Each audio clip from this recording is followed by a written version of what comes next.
শেখ হাসিনা নিশ্চিত করেছেন তিনি দেশে ফিরছেন এবং সেই সময়টা হচ্ছে ডিসেম্বর, এবং তার সাথে আরও অনেকে থাকছে, তিনি একা ফিরছেন না।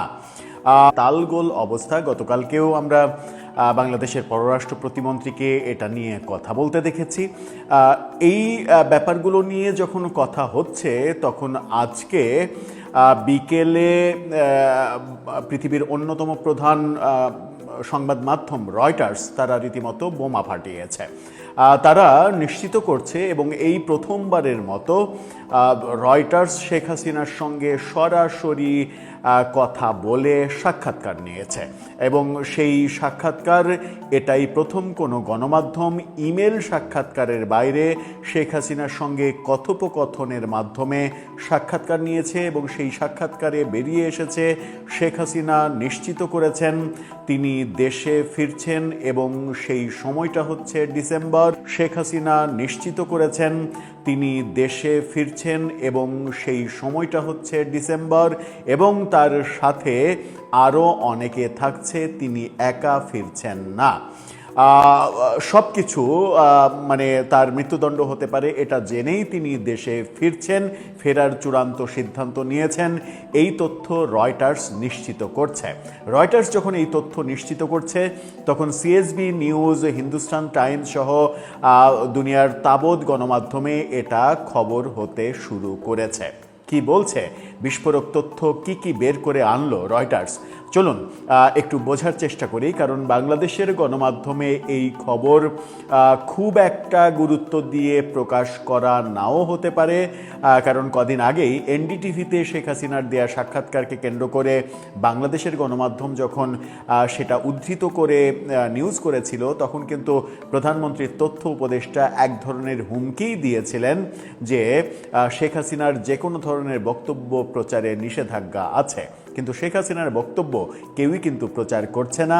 কোনো একটা গণমাধ্যমে হওয়া খবর সংবাদের গুরুত্ব অনুসারে সেটা রিপ্রিন্ট করছে, এটা কোনোভাবেই কোনো গণমাধ্যমের শেখ হাসিনার বক্তব্য প্রচার হয় না, এরকম বিশ্লেষণও সাংবাদিকদের আমরা করতে দেখেছিলাম।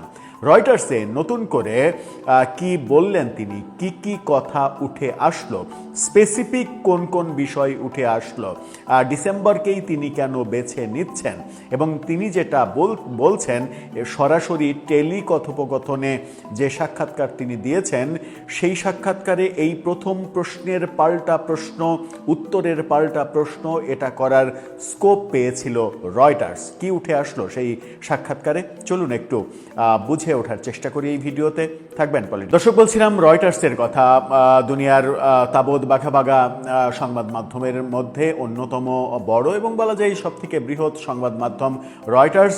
সেই রয়টার্স খবর দিচ্ছে এবং তারা দাবি করছে শেখ হাসিনার সঙ্গে 1 ঘন্টারও বেশি সময় তারা টেলি কথোপকথন করেছেন। রয়টার্সের প্রতিবেদক এই কথা বলেছেন, শেখ হাসিনার সঙ্গে কথা বলে সাক্ষাৎকার নিয়েছেন এবং সাক্ষাৎকারের মূল ব্যাপারটা তুলে এনেছেন। রয়টার্স এটা খুবই গুরুত্ব সহকারে প্রকাশ করেছে। রয়টার্স তার মূল যে প্রতিবেদন ওয়েবসাইটে প্রকাশ করেছে সেটা শিরোনামটা দেখে নিতে পারেন।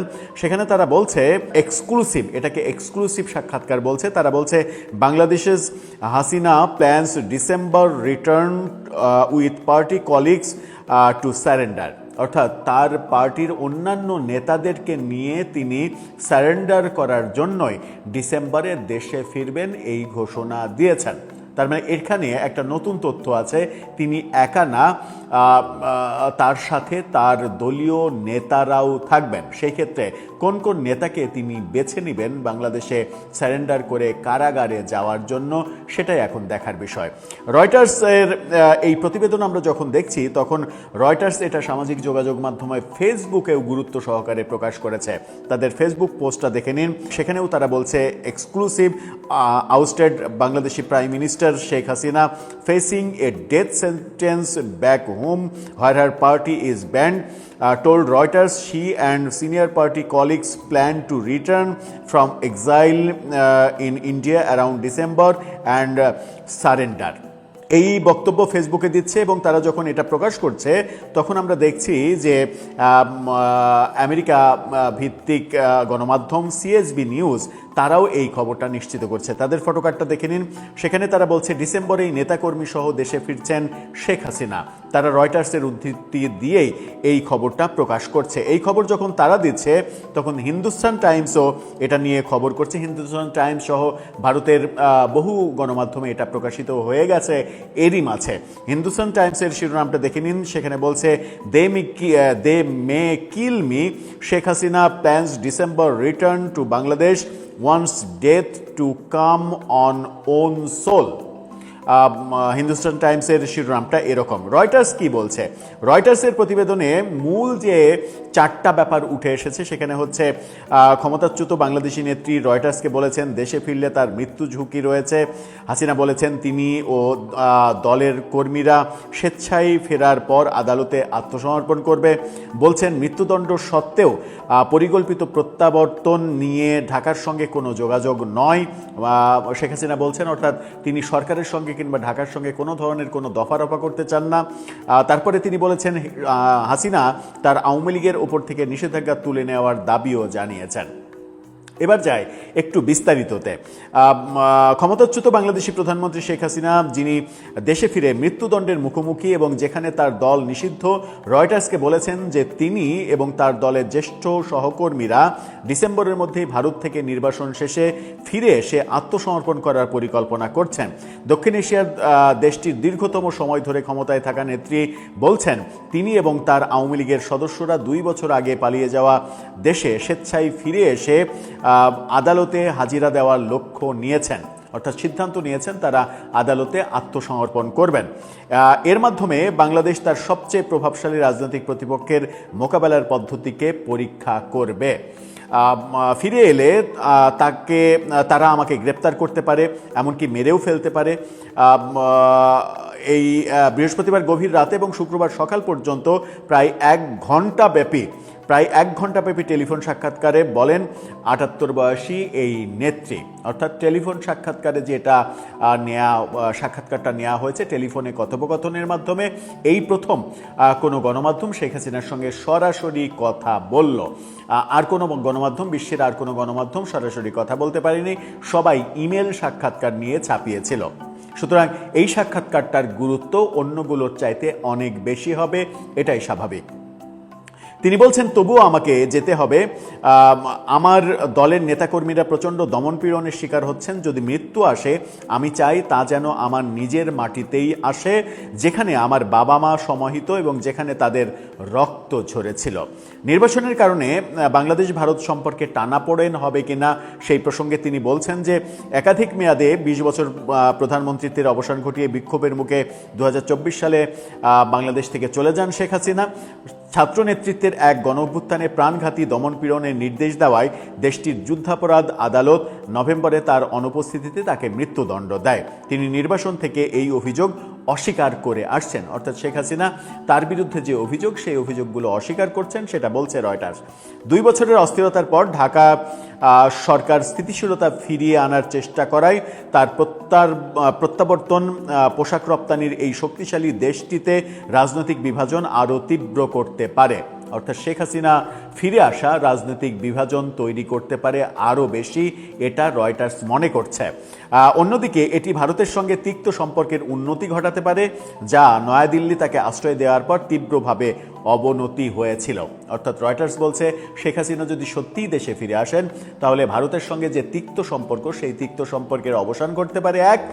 2, শেখ হাসিনা ফিরলে রাজনৈতিক পরিস্থিতি সংঘাতময় হতে পারে, যেটা আমরা একাধিক ভিডিওতে বলেছি যে শেখ হাসিনা ফিরলে বর্তমান সরকার উভয় সংকটে পড়তে পারে। একটা হচ্ছে বিরোধী দলের চাওয়া তার মানে শাস্তি কার্যকর করা, অন্যদিকে শাস্তি কার্যকর করতে গেলে আওয়ামী লীগ যদি মাঠে নেমে যায় তখন পরিস্থিতি ট্যাকেল দেওয়াটাও সরকারের জন্য একটু কঠিন হতে পারে। এই ব্যাপারে এই প্রথম তিনি তার প্রত্যাবর্তনের একটি সময়সূচি ঘোষণা করেছেন, আত্মসমর্পণের পরিকল্পনার কথা বলছেন, কিংবা অন্য নির্বাসিত আওয়ামী লীগ নেতারাও তা করবেন বলে তিনি নিশ্চিত করছেন। তাদের মধ্যে সাবেক স্বরাষ্ট্রমন্ত্রী আসাদুজ্জামান খান কামালেরও মৃত্যুদণ্ড রয়েছে। রয়টার্স দলের অন্য সদস্যদের সঙ্গে যোগাযোগ করতে পারেনি বা তারা কোথায় আছেন তা নিশ্চিত হতে পারেনি। তিনি বলেন, ঢাকার কর্তৃপক্ষ আমাকে ফিরিয়ে নিতে চায়, আমাকে ফেরত পাঠানোর জন্য তারা বারবার ভারতে চিঠি পাঠাচ্ছে, আমি নিজেই চলে যাব। অর্থাৎ ভারতকে ফেরত পাঠানো লাগবে না, আমি নিজেই চলে যাব। হাসিনার মন্তব্যের বিষয়ে মতামত জানতে চাওয়া হলে বাংলাদেশ সরকারের মুখপাত্ররা কোনো সাড়া দেননি। অর্থাৎ এই ব্যাপারে বাংলাদেশ সরকারের পক্ষ থেকে কিছু বলা হয়নি রয়টার্সকে। হাসিনার মন্তব্যের বিষয়ে মতামত জানতে চাওয়া হলে বাংলাদেশ সরকারের মুখপাত্ররা কোনো সাড়া দেননি। মন্তব্যের অনুরোধে ভারতের পররাষ্ট্র মন্ত্রণালয় কোনো সাড়া দেয়নি। এপ্রিলে মন্ত্রণালয়টি জানিয়েছিল তারা তাকে প্রত্যর্পণের জন্য বাংলাদেশের অনুরোধ খতিয়ে দেখছে এবং নতুন সরকারের সঙ্গে গঠনমূলকভাবে কাজ করে দ্বিপাক্ষিক সম্পর্ক আরও জোরদার করতে চায়। এক সময়ের গণতন্ত্রের রক্ষক ভিন্নমত দমনের অভিযোগে অভিযুক্ত।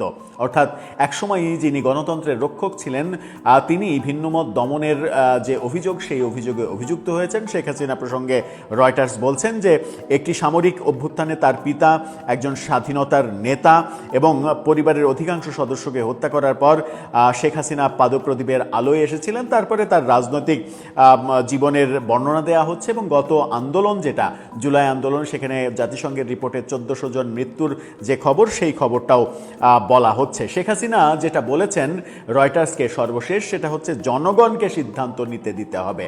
অর্থাৎ জনগণই সিদ্ধান্ত নেবেন। শেখ হাসিনা বলেছেন জনগণকেই সিদ্ধান্ত নিতে দিন। গণমাধ্যমের প্রতিবেদন এবং সরকারি কর্মকর্তাদের ভাষ্যমতে তার সরকার ক্ষমতাচ্যুত হওয়ার পর থেকে আওয়ামী লীগের বহু কর্মী গ্রেপ্তার, আইনি মামলা, শারীরিক আক্রমণের শিকার হয়েছেন। হাসিনা বলেছেন দেশে ফেরার পরিকল্পনা নিয়ে ঢাকার সঙ্গে তার কোনো যোগাযোগ হয়নি। গণতন্ত্র, ভোটাধিকার, আওয়ামী লীগের রাজনৈতিক অধিকার এবং ন্যায় বিচার গোপন আলোচনার বিষয় নয়। মানে এখানে গোপন আলোচনার কোনো ব্যাপার নেই। তিনি বলেন কারাবাস নিয়ে তিনি চিন্তিত নন, কারণ এর আগেও তিনি বেশ কয়েকবার গ্রেপ্তার হয়েছেন। পিতার হত্যাকাণ্ডের পর 1981 সালে নির্বাসন থেকে ফিরে আসার পর সামরিক শাসনের বিরুদ্ধে চলা অভিযানে তিনি বারবার আটক হন। 2007 সালে একটি সামরিক সমর্থিত তত্ত্বাবধায়ক সরকারও তাকে জেলে নিয়েছিল। সেই ব্যাপারগুলো তিনি বলেছেন। তিনি বলেছেন যে মানে এই যে তার বাসভবনের দিকে জনতা এগিয়ে আসায়, প্রাণনাশের হুমকি পাওয়ায় তিনি এবার পালিয়ে যেতে বাধ্য হয়েছেন। তিনি বলেছেন যখন কোনো সরকার দীর্ঘদিন ধরে কাজ করে তখন ভুল হতেই পারে। এটা কিন্তু খুব গুরুত্বপূর্ণ ব্যাপার। তিনি বলছেন যে তার ভুল হতে পারে, কোনো সরকারই ভুলের ঊর্ধ্বে নয়, কিন্তু একটি সরকারের ভালো মন্দ, ন্যায় অন্যায় বিচার করার অধিকার জনগণের। আমি সেই বিচারের ভার জনগণের উপরেই ছেড়ে দিই। হাসিনা বলেছেন আওয়ামী লীগ পুনর্গঠনের প্রচেষ্টার অংশ হিসেবে তিনি বাংলাদেশের 300টি সংসদীয় আসনের মধ্যে 125টি আসনে অনলাইন বৈঠক করেছেন। 125 আসনে তিনি অনলাইন বৈঠক করেছেন, সেই তথ্য তিনি রয়টার্সকে জানিয়েছেন। তার মানে এখনও 175টি আসনের সঙ্গে তার কোনো যোগাযোগ হয়নি।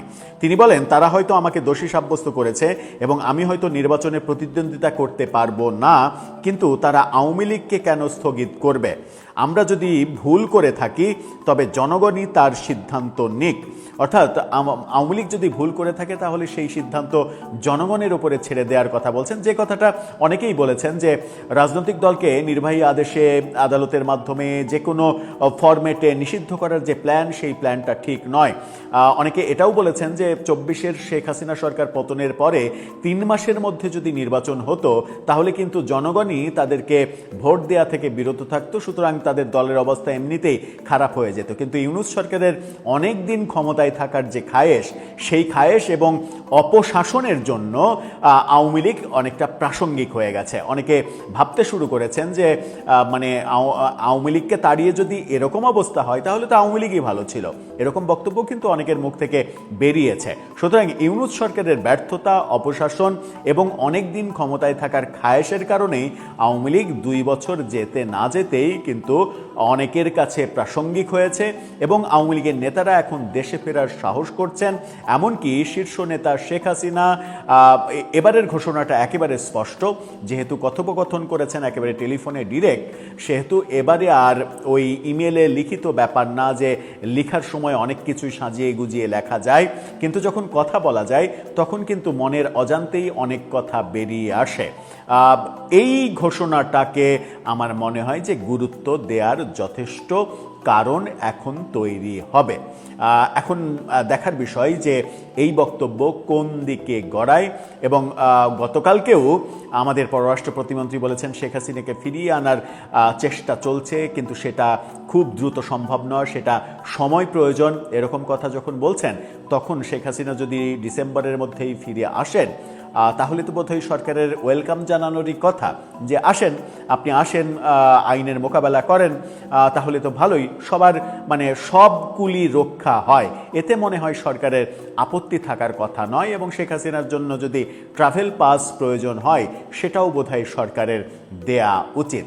দর্শক, আপনার কি মনে হয় কোন পরিস্থিতির দিকে যাচ্ছে বিষয়গুলো? আর তার চাইতেও বড় প্রশ্ন, শেখ হাসিনা নিজেই ফিরতে চাইছেন যখন তার ঘাড়ের উপরে মৃত্যুদণ্ডের বোঝা চেপে আছে।